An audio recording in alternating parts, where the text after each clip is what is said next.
Hello friends, welcome back to V star education YouTube channel. And दोस्तों, आज के इस लेक्चर में हम बात करेंगे इलेक्ट्रॉन माइक्रोस्कोप के ऊपर। देखो भाई साहब, अभी तक हमने काफी कुछ पढ़ लिया है।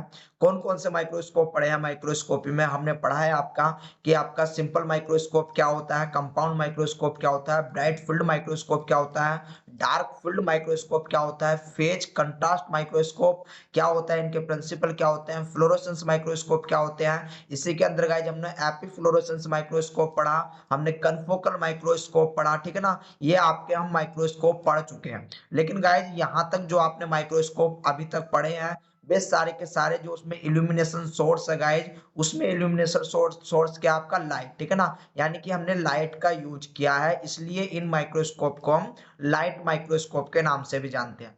और यहाँ पर ये जो लाइट माइक्रोस्कोप होते हैं, जो इनकी मैग्निफिकेशन होती है गाइज, इनकी मैग्निफिकेशन, अगर मैं बेटर रेजोल्यूशन की बात करूं, मैग्निफिकेशन विद बेटर रेजोल्यूशन, तो आपकी 1000x तक होती है, ठीक है ना। मैंने आपको बता रखा है कि मैग्निफिकेशन क्या होती है, आपकी जूमिंग पावर, यानी कि किसी चीज को कितना एनलार्ज करके देख रहे हैं, कितना बड़ा करके देख रहे हैं। एंड गाइज आपका रेजोल्यूशन क्या होता है कि हम किसी भी दो पॉइंट के बीच में कितनी सेपरेटली एंड शार्पनेस से देख रहे हैं, वो होता है आपका रिजोल्यूशन। यानी कि रिजोल्यूशन फॉर क्लियरिटी, एंड आपका जो मैग्निफिकेशन होता है, इसका मतलब होता है जूमिंग पावर। ये सारी चीज गाइज मैं आपको समझा चुका हूं। तो ये हमने देखा अभी तक जो हमने माइक्रोस्कोप पढ़े हैं आपके, उनमें। लेकिन अब क्या होता है गाइज कि ये जो आपका जितने भी आपके लाइट माइक्रोस्कोप हैं, इनकी मैग्निफिकेशन पावर मैक्सिमम कितनी है आपकी, विद वेस्ट रेजोल्यूशन 1000x तक, ठीक है ना। अगर मैं अधिक मैग्निफिकेशन इसकी बढ़ा दूं, मान लो मैं अगर आपकी 10,000 तक इसकी मैग्निफिकेशन कर दूं, तो आपको जो है जो रिजोल्विंग पावर है वो यहाँ पर बहुत ज्यादा खराब मिलने वाली है। इसका मतलब कि भाई साहब, हम यहाँ पर 10,000, अगर हमको कोई किसी चीज को एनलार्ज करके देखना हो, बड़ा करके देखना हो, तो केवल इन लाइट माइक्रोस्कोपी की सहायता से हम केवल और केवल आपका 10,000x यानी कि इतने गुना करके इसको देख सकते हैं। तो भाई साहब, यहाँ तक हमने बात कर ली है आपकी, जिसमें हमने अलग अलग सेल्स देखी, जैसे कि आपके बैक्टीरिया सेल्स, जैसे कि आपकी फंजाई सेल, यूकैरियोटिक सेल, या फिर प्रोटीन को ट्रैफिकिंग करनी हो, आपकी एंटीजन एंटीबॉडी प्रेसिपिटेशन देखा है हमने, ठीक है ना। और इसी के साथ साथ गाइस हमने प्रोटोजुआ सेल, स्पर्म सेल, आपके शरीर की डिफरेंट डिफरेंट अलग टाइप की हमने सेल्स देख ली, डब्ल्यूबीसी वगैरह, ठीक है ना। लेकिन यहाँ पर क्या होता है, ये हमने बात की आपकी प्रोकैरियोटिक्स एंड यूकैरियोटिक्स की। प्रोकैरियोटिक्स एंड यूकैरियोटिक्स सेल्स की हमने बात कर ली, जो कि हमको आपका लाइट माइक्रोस्कोपी के अंदर ही चमक रहा है। लेकिन अब गाइस क्या होता है कि आपके एनवायरनमेंट के अंदर वायरस भी पाए जाते हैं। एंड ये जो वायरस होते हैं, एक्चुअल में जो इन बैक्टीरिया का साइज होता है, अगर मैं यहाँ पर बात करूं, तो बैक्टीरिया का साइज आपका माइक्रोमीटर में होता है, जो कि आपका आसानी से लाइट माइक्रोस्कोप में देखे जा सकते हैं। क्योंकि इस लाइट माइक्रोस्कोप का जो वेटर रिजोल्यूशन होता है गाइज, याद रख लेना, जो इसका वेटर रिजोल्यूशन होता है वो कितना होता है, 0.2 माइक्रोमीटर तक का, ठीक है ना। इसका रिजोल्यूशन आपका जो है 0.2 माइक्रोमीटर तक का होता है, जिसके कारण हम जो है बैक्टीरिया को बड़े ही आसानी से देख सकते हैं। लेकिन अब क्या है कि आपके एनवायरनमेंट के अंदर वायरस भी पाए जा रहे हैं, आपके आपके जो एनवायरनमेंट है उसके अंदर पैरियोन बैरियोन इस प्रकार से पाए जा रहे हैं। और ये वायरस का साइज जो होता है गाइज, वो होता है आपका नैनोमीटर में, ठीक है ना। यानी कि ये आपका नैनोमीटर छोटा होता है। आप इतनी बात समझो कि ये आपका काफी छोटा है बैक्टीरिया के कंपेयर में। अगर बैक्टीरिया का कंपेयर करूं, तो अराउंड 1000 गुना ये आपका छोटा हो जाता है बैक्टीरिया के कंपेयर में, जो आपका वायरस होता है। लेकिन अब क्या है कि आपका 1963 में, याद रख लेना, 1963 में रोल एंड नस्का, जो आपके दो साइंटिस्ट थे, इन्होंने इलेक्ट्रॉन माइक्रोस्कोप बनाया, जिसकी सहायता से गाइज हमने जो है वायरस को भी डिस्कवर किया। एंड यहाँ पर जो होता है कि जब हमने वायरस को डिस्कवर किया, तो इसको डिस्कवर हमने इलेक्ट्रॉन माइक्रोस्कोप की सहायता से ही किया, इलेक्ट्रॉन माइक्रोस्कोप की सहायता से ही किया। तो हमको यही आपका इलेक्ट्रॉन माइक्रोस्कोप पढ़ना है कि ये किस प्रकार से डिस्कवरी हुई इसकी। क्या डिस्कवरी कोई नहीं पूछता, लेकिन इनके प्रिंसिपल क्या होता है, इसका टाइप क्या होता है, एंड ये आपका लाइट माइक्रोस्कोपी से किस प्रकार से डिफरेंशिएट होता है, यानी कि अलग होता है, ठीक है ना। तो सबसे पहले हम थोड़ा सा डिफरेंशिएशन पे चलते हैं, उसके बाद हम प्योरली आपके इलेक्ट्रॉन माइक्रोस्कोप को पढ़ेंगे। देन उसके बाद हम टाइप्स पे चलेंगे, जहां पर हम इसके टाइप्स पढ़ेंगे एक अलग ही क्लास में। तो यहाँ पर आप कंपेयर देख सकते हो, ये आपका लाइट माइक्रोस्कोप के लिए है, ये आपका इलेक्ट्रॉन माइक्रोस्कोप के लिए। लाइट माइक्रोस्कोप में आपको कंप्लीट पढ़ा चुका हूं, अब हमने स्टार्ट किया है इलेक्ट्रॉन माइक्रोस्कोप। तो सबसे पहले मैं आपको यहाँ पर एक कंपेयर बता रहा हूँ जो कि आपके लिए जाननी बहुत ज्यादा जरूरी हो जाएगी। तो लाइट माइक्रोस्कोप में जो इल्यूमिनेटर रहता है वो आपका लाइट सोर्स होती है, यानी कि यहाँ पर हम लाइट का यूज करते हैं। जबकि जो आपका इलेक्ट्रॉन होता है, इलेक्ट्रॉन माइक्रोस्कोप होता है, तो जैसे कि इसका नाम बता रहा है इलेक्ट्रॉन, यहाँ पर गाइज हम इलेक्ट्रॉन बीम का यूज करते हैं। वेरी वेरी इंपॉर्टेंट, यहाँ पर हम इलेक्ट्रॉन बीम का यूज करते हैं। अब क्वेश्चन गाइज ये भी आता है कि जो आपकी इलेक्ट्रॉन बीम है, इलेक्ट्रॉन बीम का यूज हम क्यों कर रहे हैं।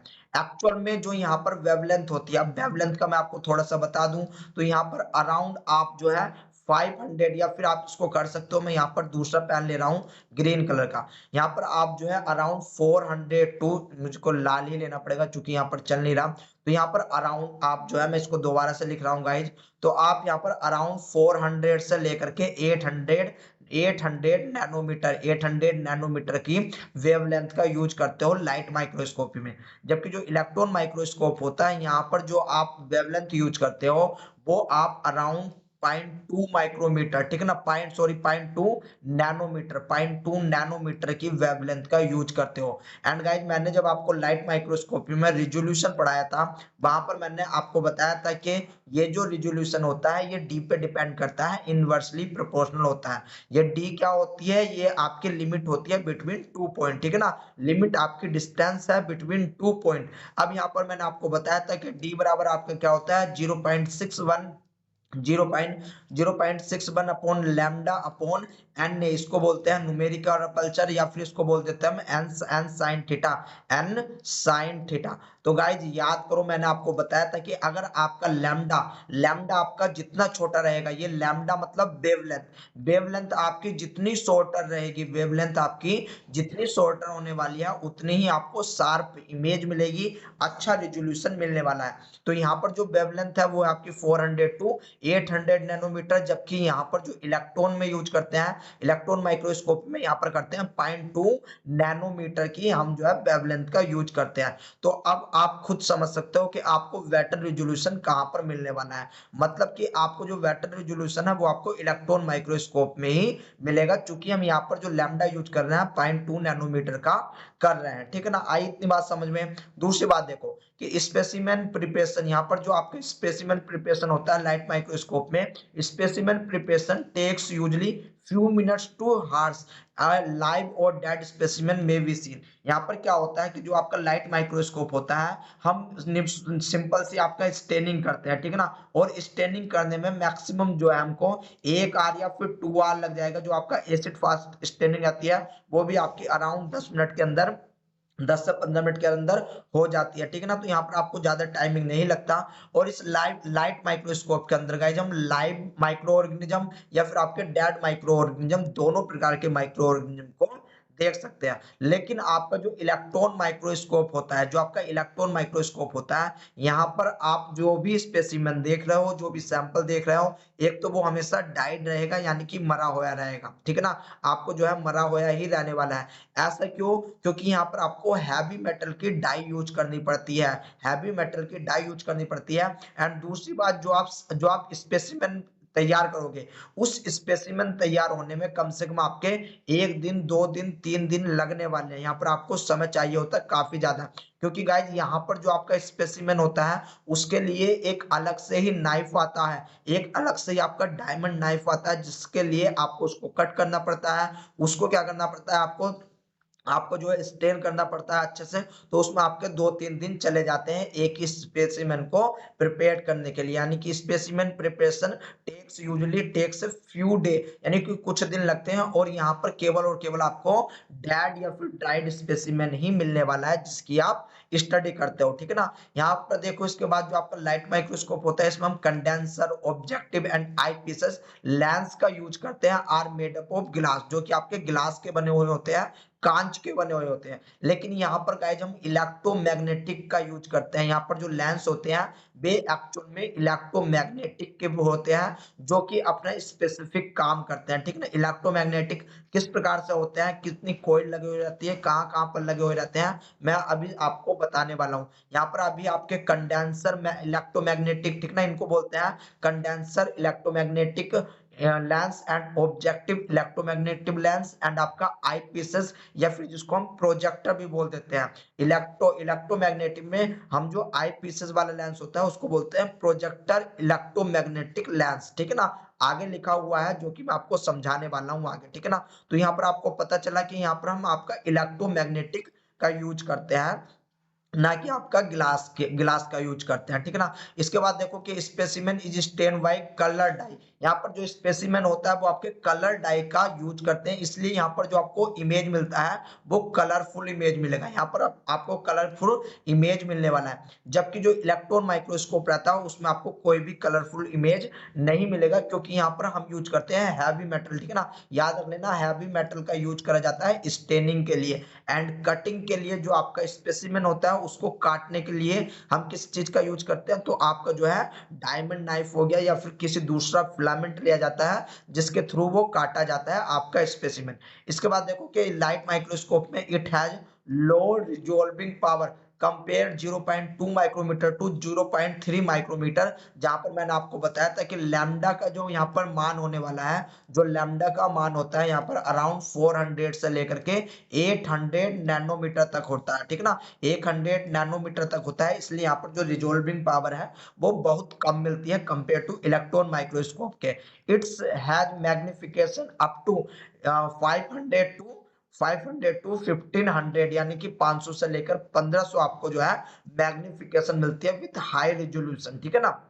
आई बात समझ में। इसके बाद यहाँ पर देखो इलेक्ट्रॉन माइक्रोस्कोप में कि it has high resolving power because of 0.001 micrometer, या फिर इसको हम लिख सकते हैं 0.1 नैनोमीटर, ठीक है ना। 0.1 नैनोमीटर इसको लिख सकते हैं। ये आपको इतनी रिजॉल्विंग पावर प्रोवाइड करवाता है, क्योंकि यहाँ पर जो वेवलेंथ होती है गाइस, यहाँ पर जो वेवलेंथ होती है, यहाँ की वेवलेंथ आपकी अराउंड 0.2 नैनोमीटर की होती है, 0.2 नैनोमीटर की होती है, यानी कि लैम्डा की मात्रा यहाँ पर जो है लैम्डा शॉर्टर होता है। मैंने आपको पूरी की पूरी जितनी भी आपकी जो बेजज कैसे वेवलेंथ चलती है, कहाँ पर आपकी एनर्जी हाई होती है, कहाँ पर लो होती है, बता रखा है पिछले लेक्चर में, ठीक है ना। एंड देखो about 250 timing higher higher than light microscope, बल्कि इसको आप जो है आप 1K कर लेना, ठीक है ना। ये आप 1K कर लेना, 250 नहीं 1K है, क्योंकि अब जो है आपका काफी ज्यादा अच्छे अच्छे जो है आपकी जो है मैग्नेटिक कॉइल्स बननी है। मैग्नेटिक कॉइल्स बनने के बाद आपका जो है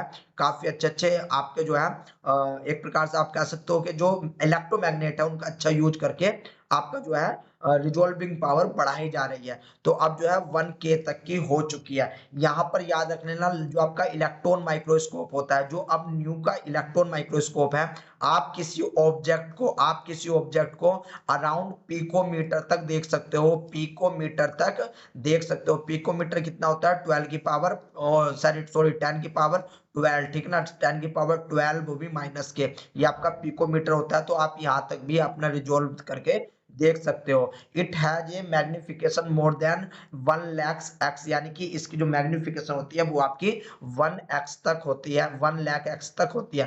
फिर इसके बाद देखो जो आपका लाइट माइक्रोस्कोप होता है, यहाँ पर आपको किसी भी वैक्यूम की जरूरत नहीं होती, डायरेक्ट एयर के कॉन्टेक्ट में ही आपकी स्लाइड रख दी जाती है, उस पर ऑब्जेक्टिव लेंस के थ्रू आपका जो है वो आपका मैग्नीफाई करके देख लिया जाता है। लेकिन यहाँ पर आपको इलेक्ट्रॉन माइक्रोस्कोप के अंदर गाइस वैक्यूम की रिक्वायरमेंट पड़ेगी ही पड़ेगी।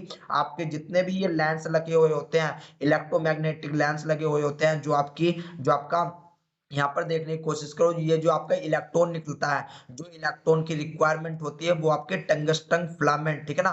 टंगस्टन फिलामेंट आता है, वो टंगस्टन फिलामेंट सारे के सारे इलेक्ट्रोमैग्नेटिक लेंस, इसके बाद आपका बहुत सारी चीज लगी हुई होती है, वो सभी आपकी जो है वैक्यूम के अंदर होती है। वो सभी की सभी कहाँ पर होती है, वैक्यूम के अंदर होती है। इसलिए याद रख लेना, जो आपका लाइट माइक्रोस्कोप होता है इसकी कीमत बहुत कम होती है, जबकि जो आपका इलेक्ट्रॉन माइक्रोस्कोप होता है इसकी कीमत आपकी करोड़ों में जाकर के होती है, ठीक है ना। इसकी अच्छे से अच्छी, जितने अच्छे से अच्छी क्वालिटी का लोगे उतने ही अच्छे आपके पैसे होने वाले हैं। अराउंड 25C समझ के ही चलना, यानी कि 25 करोड़ आप समझ के चलना कि आपका एक माइक्रोस्कोप, अच्छे से अच्छा माइक्रोस्कोप इतने का आता है। इसके बाद देखो image seen by the eye through ocular lens, यहाँ पर जो इमेज होती है उसको हम ओक्यूलर लेंस के द्वारा देख सकते हैं। लेकिन आपका जो इलेक्ट्रॉन माइक्रोस्कोप होता है गाइस, यहाँ पर हमको एक फोटोग्राफिक प्लेट की रिक्वायरमेंट होती है। एंड ये जो आपका फोटोग्राफिक प्लेट होता है ये आपका मॉनिटर से अटैच होता है, ठीक है ना, ये आपका मॉनिटर से अटैच होता है जहां पर आपके सॉफ्टवेयर लगे हुए होते हैं जिसके थ्रू आपको इमेज नजर आती है, यानी कि image is produce on the fluorescent screen और फोटोग्राफिक प्लेट। इसके बाद देखो यहाँ पर जो आपका इलेक्ट्रॉन माइक्रोस्कोप होता है यहाँ पर किसी भी प्रकार के एनोड या फिर कैथोड का यूज नहीं होता, जबकि जो आपका इलेक्ट्रॉन माइक्रोस्कोप है यहाँ पर आपके एनोड का यूज होता है। ऐसा क्यों? क्योंकि इलेक्ट्रॉन आपका निगेटिवली चार्ज होता है, इलेक्ट्रॉन आपका निगेटिव चार्ज होता है, प्रोटॉन आपका पॉजिटिव चार्ज होता है, न्यूट्रॉन पे कोई भी चार्ज नहीं होता। ये आप अपनी बेसिक क्लास में पढ़ते हुए आ रहे होंगे। जो आपके न्यूट्रॉन एंड प्रोटॉन होते हैं गाइज ये आपके जो है सेंटर में पाए जाते हैं किसी भी एटम के, लेकिन जो इलेक्ट्रॉन होता है इलेक्ट्रॉन आपका जो है बाहरी कक्षा में बाहरी सेल में पाया जाता है एंड इस पे चार्ज होता है निगेटिव। ये जो निगेटिव चार्ज होता है ये आपका जो एनोड होता है इस पे होता है गाइज आपका पॉजिटिव चार्ज। तो यहाँ पर आपका निगेटिव चार्ज बिल्कुल एक सीध में चल सके, एक आपके एक साइड एक ही लोकेशन पे चल सके, इसलिए आपके एनोड लगाए जाते हैं। आपको मैं आगे बताऊंगा कि एनोड आपके कहाँ पर लगाए जाते हैं, इसलिए ये आपका एनोड का यूज किया जाता है इलेक्ट्रॉन माइक्रोस्कोपी के अंदर।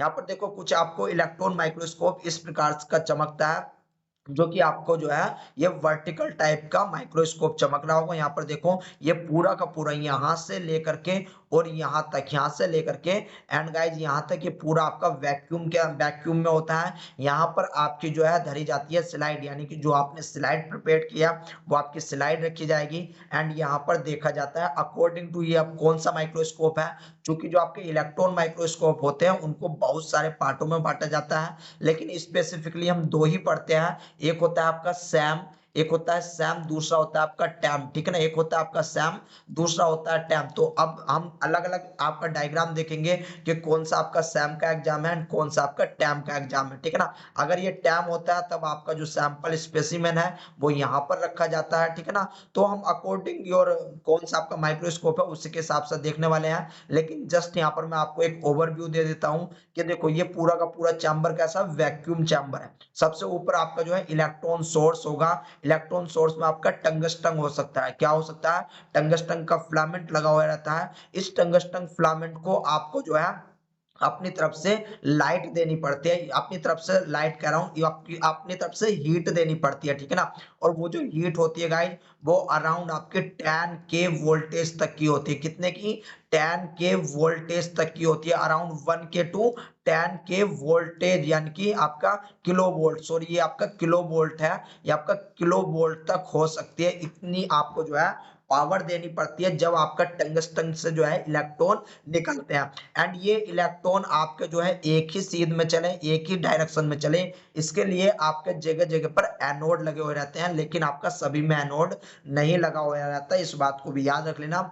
किसी किसी में हमको एनोड की रिक्वायरमेंट पड़ती है तो अभी आप एनोड को भूल जाओ। इसके बाद यहाँ पर क्या होता है कि यहाँ से मान लो आपका जो है इलेक्ट्रॉन निकले, यहाँ से आपका जो है टंगस्टन फिलामेंट था जिसको हमने हीट करा, आपका अराउंड 10 के वोल्ट दिया हमने, यानी कि 10 किलो वोल्ट दिया, जो कि टंगस्टन जो है हीट हुआ उससे इलेक्ट्रॉन निकले। अब इन इलेक्ट्रॉन को आपका कंडेंसर लेंस के थ्रू, ये जो कंडेंसर लेंस है ये आपका इलेक्ट्रोमैग्नेटिक का बना हुआ रहता है, ये आपका जो है डायरेक्ट पहुंचाता है स्पेसिमेन पे, ठीक है ना, ये डायरेक्ट पहुंचाता है आपका स्पेसिमेन पे। यहाँ पर आपका स्पेसिमेन रखा हुआ रहता है, ये एक्चुअली में आपका टैम का जो है डायग्राम है, टैम का डायग्राम है, लेकिन ओवरऑल आपका ऐसा ही होता है। तो वरी मत कर लेना यहाँ पर कि सर ये टैम का डायग्राम आपने रखा हुआ है, ठीक है ना। तो ये आपका टैम का डायग्राम है, तो यहाँ पर क्या है कि आपका जो है इलेक्ट्रॉन आएंगे, इलेक्ट्रॉन आएंगे, अब इलेक्ट्रॉन इसमें को पास होंगे, ठीक है ना। तो देखो भाई साहब मान लो आपने ये सैंपल प्रिपेयर किया, ये आपका सेल है कोई भी, यानी कि कोई भी आपका स्पेसिमेन है। अब अगर इसकी मोटाई इतनी है, ठीक है ना, इसकी मोटाई आपकी इतनी है, तो कुछ इलेक्ट्रॉन ऐसे होंगे जो जो इसके अंदर को आर पार हो जाएंगे, यानी कि ट्रांस आपके जो है एक, यानी कि इस साइड से इस साइड में दूसरी साइड में आपके निकल रहे हैं, यानी कि ट्रांसमिट हो जाते हैं। लेकिन कुछ इलेक्ट्रॉन आपके इस ये जो आपका स्पेसिमेन है इसके थ्रू एब्जॉर्ब कर लिए जाते हैं, ठीक है ना। तो हम आगे जब टैम के बारे में आपको बताऊंगा, मैं पूरा की पूरी कहानी आपको बताने वाला हूँ। यहाँ पर देखो, इसके बाद जितने भी आपके इलेक्ट्रॉन यहाँ से निकलेंगे, यानी कि ये लाइट जितनी भी निकलेगी, इसको ऑब्जेक्टिव लेंस के थ्रू जो है आपका पकड़ लिया जाएगा, डिटेक्ट कर लिया जाएगा। इसके बाद गाइज आपका इंटरमीडिएट इमेज बनेगी। ये इंटरमीडिएट इमेज बनने के बाद आपका प्रोजेक्टर लेंस रखा हुआ रहता है, जो कि जिसको हम आई लेंस भी बोल सकते हैं। ये आपका सबसे लास्ट का जो है आपका क्या होने वाला है, लेंस होने वाला है, ठीक है ना। इसके बाद फिर आपके यहाँ पर जो है लाइट पड़ती है, जिसको आपका आपका अलग अलग मॉनिटर, ये आपका मॉनिटर रखा हुआ है, अलग अलग सॉफ्टवेयर के द्वारा हम देख लेते हैं कि आपका कौन से किस प्रकार का आपका जो है ऑर्गेनिज्म है, ठीक है ना। तो उसी प्रकार से हम आपका जो है ऑर्गेनिज्म देख लेते हैं, यानी कि वायरस आपका किस प्रकार से है। तो एक्चुअल में जो इलेक्ट्रॉन माइक्रोस्कोप है उसमें क्या होता है, वो चीज देखने की कोशिश करो। Electron microscope is a microscope that use accelerate electron. यहाँ पर आपको इलेक्ट्रॉन को एक्सेलरेट किया जाता है beam instead of light rate. यहाँ पर आपकी कोई भी लाइट रेज का यूज नहीं किया जाता है to illuminate the specimen and get the highly magnified image. यहाँ पर आपको हाईली मैग्नीफाइड इमेज मिलता है। In this microscope glass lens are replaced by electromagnet. यहाँ पर आपका ग्लास की जगह इलेक्ट्रोमैग्नेट का यूज किया जाता है। Due to the very short wavelength of electron, this microscope produce a very high resolution. यहाँ पर आपको काफी ज्यादा हाईली रिजोल्यूशन मिलता है, क्योंकि यहाँ पर जो लैम्डा का मान होता है, लैम्डा का मान होता है आपका 0.2 नैनोमीटर, ठीक है ना, with magnification up to 10 lakhs, ठीक है ना, and very high quality image with very high contrast. ये आई थिंक 1 करोड़ है या फिर 10 करोड़ है, गिन लेना, ठीक है ना। इसके बाद देखो, high contrast revealing details structure are produce specimen up to 0.2 nanometer can be clearly viewed using an electron microscope. यानी कि इस इलेक्ट्रॉन माइक्रोस्कोप से गाइज हम कहां तक देख सकते हैं, किसी भी चीज को नैनोमीटर से लेकर के जो आपके एडवांस माइक्रोस्कोप है, हम पिकोमीटर तक देख सकते हैं, ठीक है ना, पिकोमीटर तक देख सकते हैं। पिकोमीटर का मतलब होता है कि हम इलेक्ट्रॉन को भी आपका देख सकते हैं, इलेक्ट्रॉन को भी आपका जो देख सकते हैं। यानी कि कोई आपका एटम होता है, एटम के बीच में आपके प्रोटॉन किस प्रकार से होते हैं, न्यूट्रॉन किस प्रकार से होते हैं, एंड आपका जो इलेक्ट्रॉन होता है, जो आपका इलेक्ट्रॉन यहाँ पर रिमूव कर रहा है बाहरी सेल्स में, उसको भी गाइज हम देख सकते हैं, ठीक है ना। तो इलेक्ट्रॉन माइक्रोस्कोप आपको जो है बहुत ज्यादा रिजोल्विंग एंड मैग्निफाइड इमेज देता है। अब ये इलेक्ट्रॉन माइक्रोस्कोप क्या होते हैं, इलेक्ट्रॉन माइक्रोस्कोप को मैंने आपको बता दिया है। इसका प्रिंसिपल क्या होता है गाइज, जो मैंने अभी आपको समझाया है ना, सेम वही प्रिंसिपल होता है इसका, आप अपनी तरफ से भी पढ़ सकते हो, ठीक है ना। इसमें आपके कुछ पार्ट्स लगे हुए रहते हैं, जैसे कि इलेक्ट्रॉन गन, जहां से आपकी इलेक्ट्रॉन निकलती है, उसमें आपके टंगस्टन होते हैं। इलेक्ट्रोमैग्नेटिक लेंस, जो कि आपकी condenser lens, objective lens and projectile lens होते हैं। इसमें आपका क्या होता है, ये तीनों लेंस लगे हुए होते हैं, जो कि आपकी इलेक्ट्रोमैग्नेट के बने हुए होते हैं। अपर्चर सिस्टम होता है, सैंपल होल्डर होता है, जहां पर आपका सैंपल रखा जाता है, सभी में आपकी वैक्यूम प्रोवाइड कराई जाती है। एंड इमेजिंग सिस्टम, यानी कि जो आप व्यू करते हो, जो आप देखते हो अपनी इमेज को, उसके लिए अलग से सॉफ्टवेयर आपके लिए लगे हुए होते हैं, ठीक है ना। तो अब गाइज यहाँ पर आपका पूरा हो गया इलेक्ट्रॉन माइक्रोस्कोप। अब आते हैं इसके टाइप। तो स्पेसिफिकली वैसे तो आपके 3-4 टाइप होते हैं, लेकिन हम यहाँ पर 2 टाइप पढ़ेंगे। एक होता है टैम, एक होता है सैम। टैम होता है ट्रांसमिशन इलेक्ट्रॉन माइक्रोस्कोप, सैम होता है स्कैनिंग इलेक्ट्रॉन माइक्रोस्कोप। तो इन दोनों को डिटेल में पढ़ेंगे। सबसे पहले हम टैम की बात करेंगे नेक्स्ट लेक्चर में, देन हम सैम की बात करने वाले हैं। तो गाइज मैं मिलता हूँ आपसे नेक्स्ट लेक्चर में, तब तक के लिए टाटा एंड बाय बाय।